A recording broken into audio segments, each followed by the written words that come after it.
Hello and welcome back to the channel. I'm Loudguns and today we're going to focus on getting ready for XenoThreat 3. I know a lot of you will be flush with cash after the shenanigans of Jumptown 2, although maybe like me you're richer in terms of experience rather than credits. But I figured it'd be worth taking a look at ships which you might want to put in your hangar ahead of the next event. While Jumptown was awesome, one of the things I love the most about Xeno is that the rewards scale up with group size, and ultimately it's an event that the whole server's encouraged to get stuck into together. So if you're keen to experience the fight with a bigger group, just come along and join us on the Frontier Community Discord. The link's just in the video description down below. Also, if you're a new player and Big Fleet Battles is the feature that's going to get you over the line with SC, just make sure you use someone's referral code when you create an account. It gets you some extra startup cash, mine's up on the screen now, but please do use a mates if someone you know plays already. So just a quick recap of the XenoThreat event for the uninitiated. You'll be summoned to INS Jericho, which is a military base, where the UEE is just desperately trying to repair a javelin that's been damaged during a battle with XenoThreat, who are this anti-alien terrorist faction that's big in the Pyro system. So in the first part, a convoy of Starfarers has been wrecked on its way to resupply the javelin, and you'll have to get in there to salvage a certain amount of supplies. A few pesky XenoThreat bad guys are going to still be lurking on the Starfarer wrecks, waiting to ambush you. So you have to don your FPS gear and take those guys out.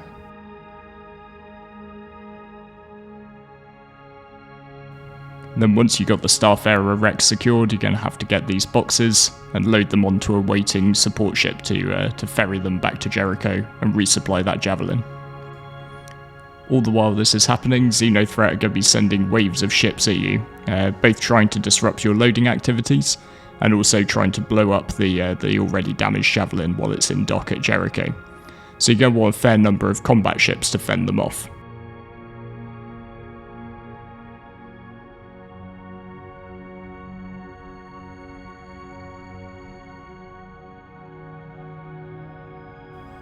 As well as the hammerheads and the fighters that they're sending at you, XenoThreat also have a number of Idris capital ships.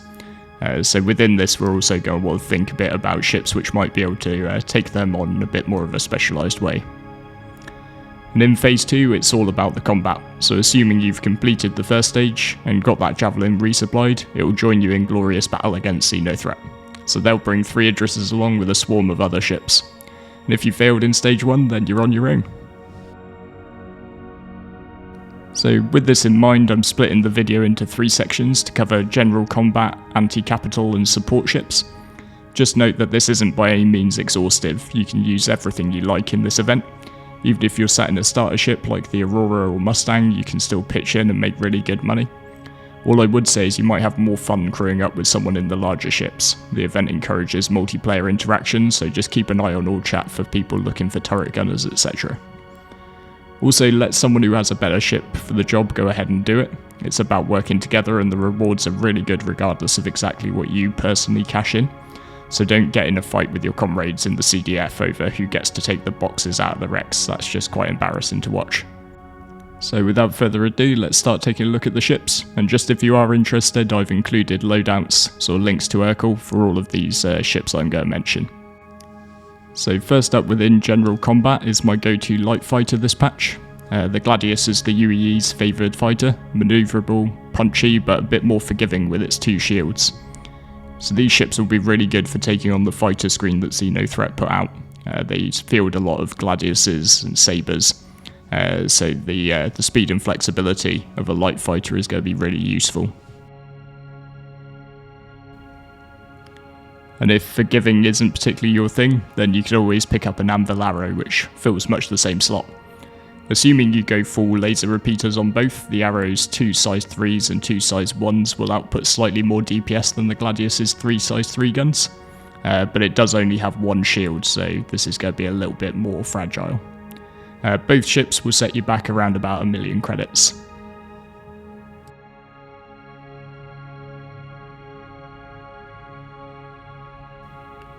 Moving into multi-crew though, if you've got a buddy with you, the Anvil Hurricane is an absolute beast. The pilot has 2 size 4s, while the turret has a massive 4 size 3 guns. And with the capacitor changes, turreted ships are really powerful now. So this Hurricane will set you back just over 1.2 million and would probably be my go-to for 2 players working together. If you're a duo though, don't sleep on the Anvil Gladiator either. It might only have 2 size 3s for the pilot and the same for the turret gunner, but with the split capacitors it can still output a decent amount of damage with its guns. And it's got that complement of 4 size 5 torpedoes, which will give it some serious bang against the bigger targets. It didn't quite make the anti-capital class for me, since those torps are a bit on the smaller side, but doesn't mean you can't fire them at an Idris. The Gladiator will cost you just shy of 2 million creds.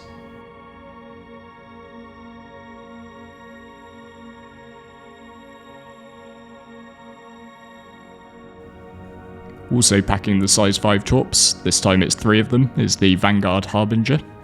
The beauty here is that you have a payload to pop off at some of the bigger targets, the Idrises, the Hammerheads, etc. But then you're still in a Vanguard, which has some serious firepower. The Harbinger comes in at 2,050,000, but just on the torpedoes, I'm assured by our more combat-oriented members in the Frontier Legion that you'll want to avoid the cross-section ones that seem to come for the most part stock, and switch those out for the EM versions instead. They're a bit more reliable this patch.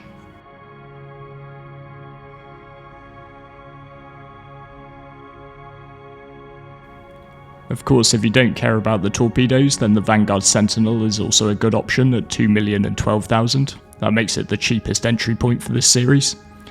You also get the benefit of an EMP, although you'll have to think pretty carefully before deploying it during a fleet battle, because it's a fairly indiscriminate area of effect weapon.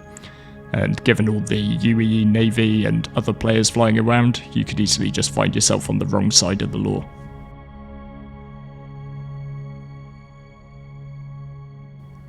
Rather annoyingly, the 316 patch has bucked the trend that's been pretty firm since I started covering SC, and despite releasing in 315, the Aegis Redeemer isn't available in game shops. I can only assume this is down to the 316 patch actually just being a 315 branch. However, if you own a Redeemer or you know someone who does, it's going to be an awesome ship for a battle like this. It's got great turret coverage and a sleek profile which pretty much make it a full-on mini Hammerhead. And speaking of Hammerheads, for just under 12.5 million you can grab yourself a peak multi-crew corvette. And with the way XenoThreat works, you shouldn't struggle to find a willing crew to jump in. Just if you sort of pop the message up in all chat, I'm pretty sure you'll have those turrets filled in no time. And really, sort of a Hammerhead can provide a decent focus point for a fleet, and works to provide some really great anti-flak coverage.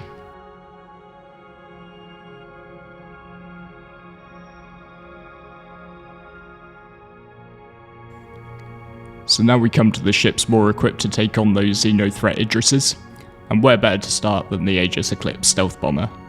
This single-seater will set you back 3.5 million credits, and it allows you to deliver 3 size 9 torpedoes to the enemy.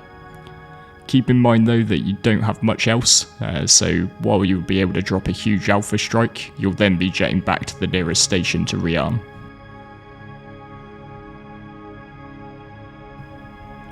If you're looking for the bomber experience but you don't fancy so much rearming, and you don't want to miss out on the multi-crew aspect of this, then the Retaliator at just over 4 million credits might be for you. Double the payload with 6 size 9s, and a total of 5 turrets to cover all quarters.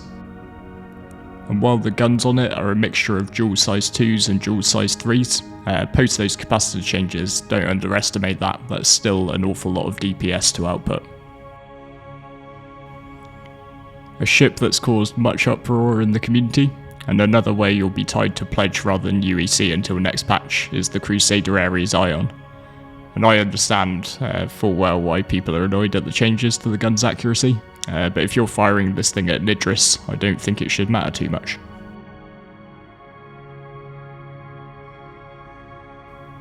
And if torpedoes aren't your thing for tearing through those cap ship holes, then you can always consider the Ion's sister ship, the Inferno. This has got the size 7 Gatling gun on it, as for ballistic damage to shred hulls.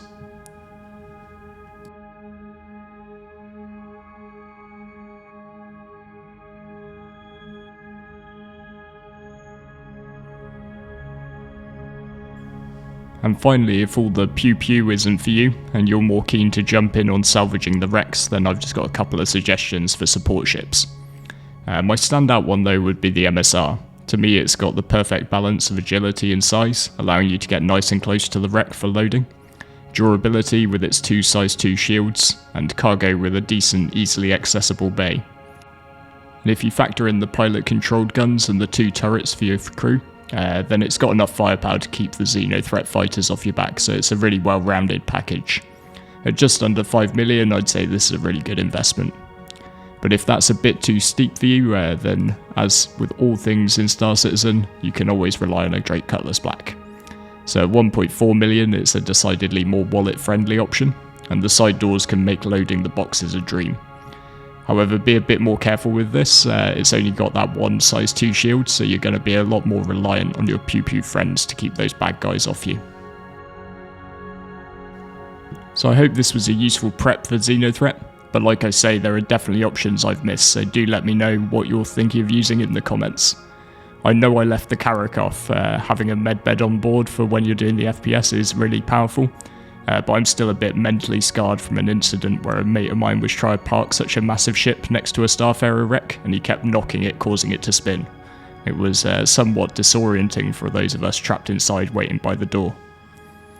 If you did like the video and you think I've earned it, consider hitting the all-important like and subscribe buttons. It's still amazing to me just how far this channel has come in a little under a year, and I massively appreciate everyone who's given us their support. If you would like to take that support to a financial level, there's a Patreon link below as well that helps me to make sure we have all the software and hardware to try and keep the quality increasing. But honestly, just watching the videos and dropping me a comment or two is more than enough. So with all that said, thank you very much for watching all the way to the end, and I look forward to seeing you in the next one.